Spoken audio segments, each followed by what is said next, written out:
Good morning, welcome back to my channel my dream ওই চৈতালি চ্যানেলে সবাইকে স্বাগত। আমি চৈতালি। আজ একটা নতুন দিন, নতুন সকাল নিয়ে তোমাদের সামনে হাজির হলাম। খুব সকালে ঘুম থেকে উঠে গেছি। আজ মহালয়া, আর দেখো টিভির সামনে বসে গেছি মহালয়া দেখতে। মেয়ে আর মা মিলে মহালয়া দেখছি। কি ভালো লাগছে, কি সুন্দর সকালটা আজকে শুরু হলো। সেই রাজ্য ভোগের পর আগামী জন্মে সূর্যদেব ও শবন্যার পুত্ররূপে জন্মগ্রহণ করবে। হে বৈশ্য শ্রেষ্ঠ, তোমার অভীষ্ট যে দুর্লভ ব্রহ্মজ্ঞান, সেই পরম ব্রহ্মতত্ত্ব উপলব্ধি করে তুমি মোক্ষ লাভ করবে।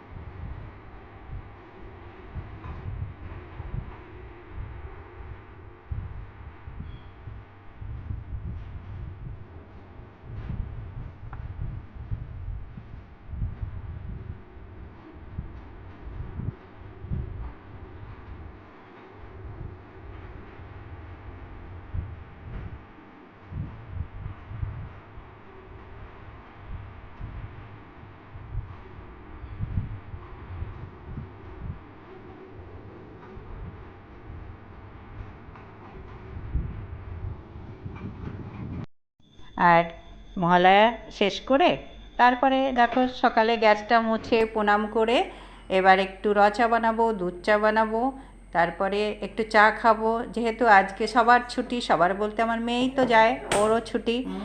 আর দুজনে মিলে বসবো। আর কর্তামশাই এখনও ঘুম থেকে ওঠেনি, সে উঠলে নিশ্চয়ই সেও খাবে। আর এই দেখো, এটা আমার লিকার চা। আমি সকালে লিকার চা খাই। তারপরে আর এই যে এটা আমার মেয়ের জন্য, মেয়ে আর কর্তামশাইয়ের জন্য বসিয়ে দিলাম দুধ চাটা। দেখো দুধ চা করা হয়ে গেছে, নিয়ে চলে এসেছি। আর আমি এখন দুধ চা খাবো না, কারণ আমার এখন খেলে না খুব অসুবিধা হয়। আমি এটা পরে খাবো, যখন আমি ব্রেকফাস্ট করি তখন আমি দুধ চা খাই, আর তার আগে খাই না। সকালে আমি যতবার আমার ইচ্ছা হয় লিকার চাই খাই। আর যাতে শরীর ভালো থাকে, ঠিক থাকে, সেটাই এখন করি, জানো তো। চান করে নিলাম, এবার পুজো করব। পুজো করে তারপরে রান্না করতে যাব। ভীষণ গরম পড়ছে, এই মেঘলা হচ্ছে, এই এদিকে এরকম হচ্ছে, ওদিকে আবার ছাদে গিয়ে জামা কাপড়ও শুকাতে দিয়ে এলাম। আবার বৃষ্টি টিষ্টি নামতে পারে, বলা যাচ্ছে না। এখন তো রোদ আছে, আবার কখনো আবার বৃষ্টি চলে আসে। এখন এর বৃষ্টির কোনো ভরসা নেই। আর good morning, welcome back to my channel my dream ওই চৈতালি ব্লগে সবাইকে স্বাগত। আর আজ মহালয়া। সবাইকে মহালয়ার প্রীতি, শুভেচ্ছা, ভালোবাসা। আর আজকের থেকে শুরু হয়ে গেল দুর্গা পুজোর মানে উৎসব শুরু হয়ে গেল, এরকম মনে হচ্ছে। মনের মধ্যে আনন্দ, খুশি আজকের থেকে শুরু হয়ে গেছে। আর আমার মতো সবারই মনে হয় এরকম হচ্ছে। আর সেই সাথে কাজকর্ম একদম কমপ্লিট করে ফেলতে হবে, ঘর বাড়ি গুছিয়ে টিপটপ, সেই সাথে জামা কাপড় কেনা কাটা, গোছানো সব। তারপরেই তো ঠাকুর দেখতে বেরিয়ে যেতে হবে। ষষ্ঠী থেকে কেউ কেউ চতুর্থী থেকে যাচ্ছে, কেউ পঞ্চমী থেকে যাচ্ছে, কেউ ষষ্ঠী থেকে যাচ্ছে। যার যেরকম সুবিধা সে সেভাবেই যাবে। আর চলো, অনেকটা কাজ করে নিয়েছি, এরপরে পুজো দিতে যাব। দেখো, তাড়াহুড়ো করে পুজোটা দিয়ে নিলাম। পুজো দিতে গেলে অনেকটা সময় লাগে, কিন্তু সব দিন না সময় হাতে থাকে না, এই জন্যে তাড়াহুড়ো করেই পুজোটা দিতে হলো। কৃষ্ণ হরে কৃষ্ণ কৃষ্ণ।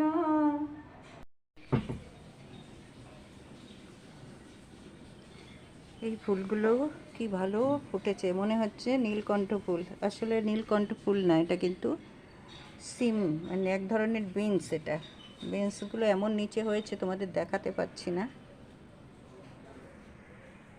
এবার আমি দেখো বটি নিয়ে এসেছি, মাছ কেটে নেব। কই মাছ আনা হয়েছিল, এটা ফ্রিজে রাখা হয়েছে, এই জন্যে মাছগুলো আর না জ্যান্ত নেই। দেখো, তখন কাটতে পারিনি, এখন কেটে পরিষ্কার করে রান্না করা শুরু করব। দেখো, আর অন্যদিন কেটে নিয়ে আসে, আজকে কি জানি কেন কেটে নিয়ে আসতে পারেনি, হয়তো কেটে দেয়নি, এরকম কিছু হবে। সবাই তো কেটে দেয় না। আর এই মাছ কাটা না একটা ভীষণ ঝামেলা, অনেক দিন কাটা হয়নি, এই জন্যে আরও অসুবিধে হচ্ছে।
দেখো 4টে মাছ আমি কেটে এবার নুন হলুদ লাগিয়ে নিয়েছি, লাগিয়ে নিচ্ছি। এরপরে ভাজা করে নেব। মাছগুলো বেশ বড় বড় সাইজের, এই জন্য 4টেই কেটে নিলাম। আর মানে এটা আমি আর আমার কর্তামশাই খাবো, তো এই জন্য আমাদের 4টেতে হয়ে যাবে। এই জন্য আর বেশি কাটতেও গেলাম না, হাতেও ব্যথা করছে কাটতে কাটতে, এই জন্যে 4টেই কোনো মতো তাড়াতাড়ি করে কেটে নিলাম। আর এদিকে কড়াই বসিয়ে দিয়েছি, কড়াইটা গরম হলে তেলটা দিয়ে দেবো, দিয়ে ভাজা করব মাছগুলো। দেখো মাছগুলো আমি ভাজা করে নিচ্ছি। দেখো সর্ষে দিয়ে ভাপা করব, এই জন্যে সর্ষে, হলুদ, নুন আর কটা শুকনো লঙ্কা বেটে নিচ্ছি। এদিকে মাছটা লাল লাল করে ভাজা করে নেব কড়া করে। দেখো মাছ ভাজাটা আমি করে নিয়েছি। আর এদিকে তেলটা গরম হয়ে গেছে, ওই মাছের তেলেই আমি কালো জিরে ফোড়ন দিয়ে দেবো।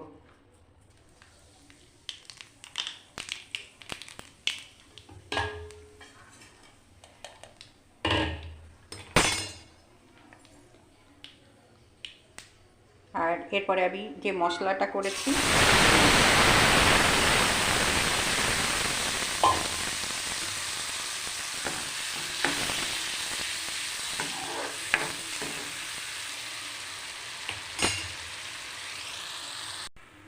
দেখো, মশলা কষিয়ে আমি জল দিয়ে দিয়েছি, আর দেখো টকবক করে ফুটছে, এর মধ্যে আমি মাছ দিয়ে দেবো।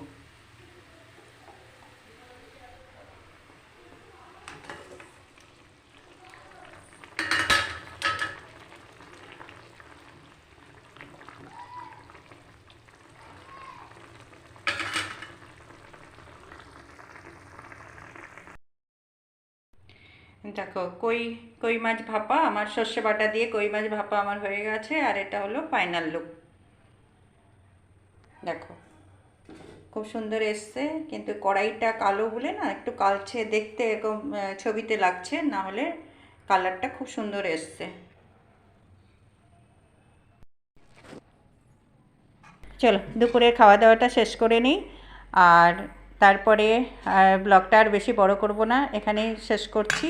সবাই ভালো থাকবে, সুস্থ থাকবে, আর অল টাইম স্মাইল।